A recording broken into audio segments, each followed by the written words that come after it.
અંગે અંબાલાલ પટેલની મોટી આગાહી 21મી તારીખથી ફરી હવામાન પલટાશે। રોહિણી નક્ષત્રમાં ભારે વરસાદની શક્યતા। 21મીથી સાયક્લોનિક સર્ક્યુલેશન સર્જાશે। રોહિણી નક્ષત્રમાં ભારે વરસાદ થવાની શક્યતા રહેશે।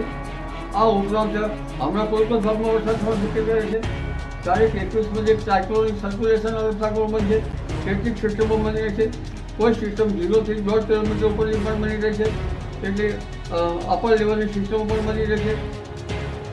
ડાંગમાં ભર ઉનાળે નદીઓમાં નીર આવતા લોકોએ કરી પૂજા।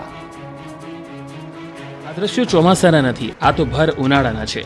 માવઠાના કહેર બાદ નદીઓ ગાંડીતુર બની છે, ત્યારે ડાંગ પંથકમાં પણ ભર ઉનાળે કમોસમી વરસાદને કારણે નદીઓમાં નવા નીર આવ્યા છે।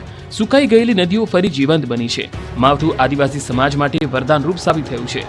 છેલ્લા 11 દિવસથી સતત પડી રહેલા કમોસમી વરસાદને કારણે અંબિકા નદી ગાંડીતુર બનીને વહેતા સ્થાનિક લોકો ખુશખુશાલ થઈ ગયા અને પાણીની સમસ્યાથી પીડાતા ડાંગીજનોમાં હર્ષની લાગણી છવાઈ।